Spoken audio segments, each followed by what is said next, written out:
যাহারা তৃষ্ণা নদীর স্রোতে মনোরম হয়, ভ্রান্ত মানুষ লোভের বন্যায় ভেসে যায়।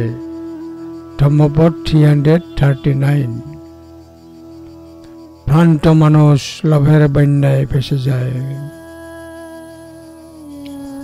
ধম্মপদ 339। যদি একজন ব্যক্তির মধ্যে 36টি স্রোত আনন্দদায়ক চিন্তার দিকে প্রবলভাবে প্রবাহিত হয়, তবে সেই বিকৃত দৃষ্টিভঙ্গির ব্যক্তিটি সেই লোভের স্রোতে বয়ে যাবে, যে 36টি শক্তিশালী স্রোতের টানে আনন্দের দিকে ধাবিত হয়।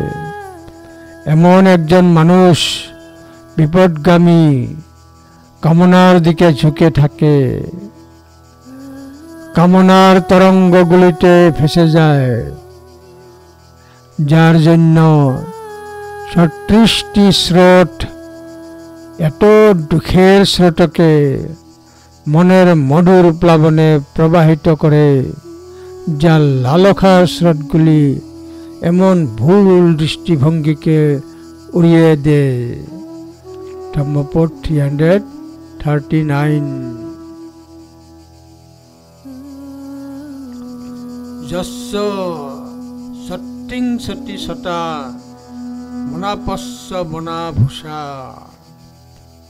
বাহা বহন্তি দুদিঠিং সংকপ্পা রাগ নিশ্চিতা।